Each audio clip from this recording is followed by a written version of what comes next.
월명호수 만들 때 두 번의 죽음을 피한 이야기.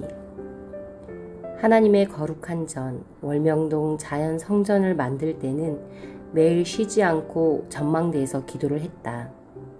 공사 중에 생명의 피해가 없도록 항상 기도해주고 말씀을 전해주고 일을 시작했다. 월명호수 쪽에 돌을 쌓는 날이었는데 이날은 비가 오다 겠다. 호수에서 나는 5에서 6명의 제자들과 같이 포클레인으로 돌쌓기를 진행했다. 그 위험한 작업을 제자들에게 시켜놓고 나는 옆에서 감독만 하지 않았다. 나도 직접 뛰어들어 최선두에서 일했다. 이때 일을 직접 못하는 제자들 100여 명은 20에서 30m 떨어진 거리에서 작업 과정을 지켜보고 있었다. 그렇게라도 정성으로 기도하고 응원하면서 하나님의 성전을 짓는 데 참여했다. 2에서 4톤의 작은 돌로 호수 북편 쪽을 쌓고 있을 때였다. 앞에 돌을 놓고 포클레인으로 때리면서 단단히 박았다. 그리고 다음 돌을 갖다 놓았는데 앞에 놓은 돌이 자리를 많이 차지해서 두 번째 돌이 들어가지 않아 앞에 박아 놓은 돌을 다시 빼야 했다. 나는 그 돌 바로 옆에서 일하고 있었다. 박힌 돌에 와이어 줄을 묶어 포클레인이 힘껏 잡아당겼다. 이때 박힌 돌이 뽑혀 나오면서 돌 무게와 줄의 탄성에 의한 반동으로 돌을 묶어 맸던 긴 와이어 줄이 출렁하며 위로 높이 올라갔다. 그 순간 사람들이 비명을 질러서 그 소리가 내게 들렸다. 비가 와서 우위를 뒤집어 쓰고 있었던 나는 미처 위를 못 쳐다보고 있었다. 그러나 사람들이 소리를 지르는 바람에 돌이 내 위에서 떨어지는 것 같아 나는 순간 옆으로 확 뛰어 자리를 옮겼다. 옮긴 그 순간 돌이 내가 서 있던 자리에 떨어지면서 꽝 하고 부딪혔다. 그런데 이때 힘의 반동으로 돌이 또 한 번 하늘로 치솟았다. 그때 사람들이 또 비명을 지르며 하나님, 선생님 불렀다. 나는 다시 그 돌이 내게 떨어지는 줄 알고 순간 옆으로 2 발자국이나 뛰어 자리를 옮겼다. 이때 꽝 소리가 나서 보니 하늘로 치솟았던 돌이 와이어에서 빠지면서 내가 방금 전에 서 있던 두 번째 자리에 또 떨어진 것이다. 나는 너무 큰 충격을 받고 놀라 온몸에 힘이 빠지고 정신이 흐릿해졌다. 가슴이 뛰어서 숨이 안 쉬어지며 답답했다. 그래도 비와 같이 피해서 2번이나 죽음에서 벗어난 것이다. 그대로 있었더라면 엄청난 무게의 돌이 나를 때려 그 자리에서 나는 짓뭉개졌다. 그제야 나는 우위를 벗고 쳐다보며 상황을 살폈다. 포클레인으로 깊이 박힌 돌을 잡아당기니 돌이 확 빠지면서 그 힘의 반동으로 인해 돌을 묶었던 줄이 출렁하며 하늘로 솟은 것이었다. 그 돌은 내가 보지도 않고 순간 우측으로 비키고 나서 내 자리에 떨어졌다. 그리고 그 돌이 한 번 더 튕겨서 솟았다가 또 내 자리에 떨어질 때 나는 그 자리에서 또 한 번 옆으로 피한 것이었다. 하나님이 나를 손으로 잡아당겨 옮겨주신 것이 분명했다.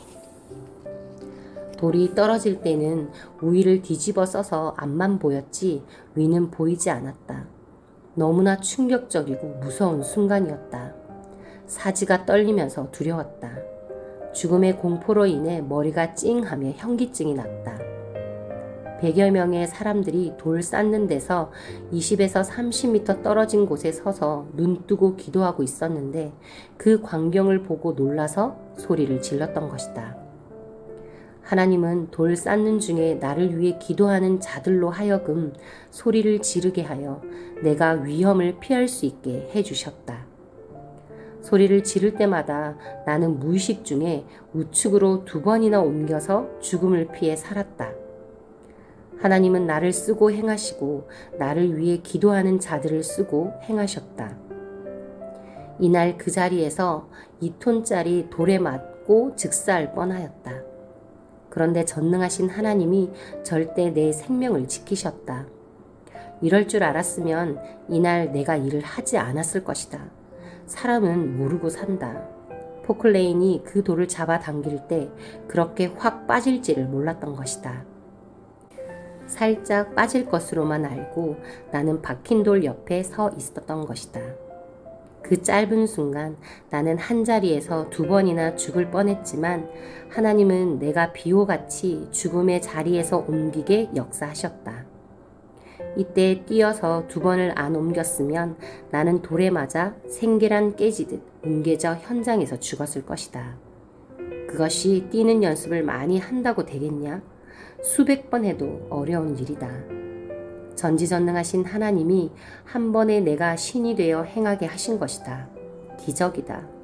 보았어도 믿어지지 아니하는 하나님의 행하심이다. 성령님도 감동을 주며 신같이 행하게 하셨다.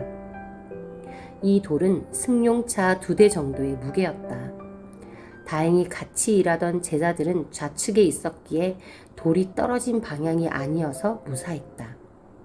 전능하신 하나님과 성자와 성령님은 이같이 나와 제자들을 살리셨다. 그때 비디오를 찍어 놓아서 현장의 모습이 그대로 남아있다. 차마 눈 뜨고 보지 못할 광경이었다. 보면 두려울 것이다. 간 떨어지는 놀라운 충격을 받게 될 것이다.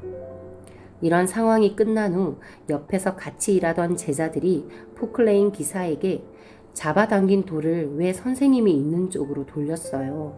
다른 쪽으로 돌릴 수도 있었는데 라고 말하니 순간적으로 일어난 일이라 포클레인을 빨리 이리저리 옮길 겨를이 없었다고 했다. 포클레인 기사는 그 과정을 다시 설명하더니 신기한 것은 하늘로 솟은 돌이 떨어질 때마다 선생님이 순간 옆으로 피하고 나서 돌이 떨어졌다는 것이다 했다. 그러면서 솔직하게 말하기를 사실은 자기가 보니 한쪽에는 돌 쌓는 사람이 3사람 있고 다른 한쪽에는 선생 혼자 있어서 자기도 모르게 사람이 적은 쪽으로 포클레인을 돌렸다고 했다. 사람 많은 쪽에 돌이 떨어지면 3명이 죽고 사람 적은 쪽에 돌이 떨어지면 1명밖에 안 죽으니 그 순간 평소 생각대로 돌을 돌릴 수밖에 없었다는 것이다. 그 말을 들은 옆에 제자들이 소리를 지르고 화를 내면 그러면 선생님이 죽는데 그런 상식 없는 짓을 할 수가 있냐 하며 덤벼들었다. 그때 나는 말하기를 하나님이 행하신 일이니 싸우지 마라. 만일 반대쪽으로 방향을 틀었으면 3명 다 못 피하고 죽었을 것 아니냐. 나는 하나님이 능력을 주셔서 피할 수 있으니 하나님이 내가 있는 쪽으로 방향을 돌리게 하신 것이다 하였다. 정말 끔찍한 죽음의 현장이 될 뻔했다. 하나님은 전지전능 무소부재의 존재자로서 순간 나를 신같이 2번이나 뛰게 하여 죽음의 자리에서 옮겨 살리신 것이었다. 그때 둘러서서 안전사고가 나지 않게 기도하며 지켜보고 있던 사람들이 소리를 질러 줌으로써 내가 돌을 피할 수 있게 도왔다. 전지전능하신 하나님은 그때에 합당한 모든 자들을 나를 살리는 데 쓰신 것이었다. 전지전능하신 하나님과 성령님께 나는 일생을 두고 이 일을 감사하면서 그의 능력과 권세를 모든 사람들에게 전해준다. 하나님은 이러한 죽음의 사건뿐만 아니라 여러 가지 환난과 어려운 일들 속에서도 이와 같이 거듭 도우시는 존재자이시다. 나뿐만 아니라 모든 자들도 이와 같이 도우시고 가정도 민족도 도우시는 하나님이시다. 이를 깨닫고 더욱 감격하고 감사하며 생명을 구하시는 하나님을 잊지 말고 사랑하며 믿고 살기를 바란다. 이날 돌을 쌓은 위치는 지금의 성령 폭포 쪽 호수의 북쪽 자리이다. 당시 호수 돌 조경은 좋은 돌로만 쌓을 때가 아니라서 이후에 모두 헐어버렸다. 그러고 나서 좋은 돌들만 가지고 깨끗하게 현재같이 다시 쌓았다. 호수 돌 조경은 이와 같이 2번 쌓아서 지금의 돌 조경이 된 것이다. 이날 돌 쌓은 그 자리에는 기념돌로 호피석 하나를 세워놨다.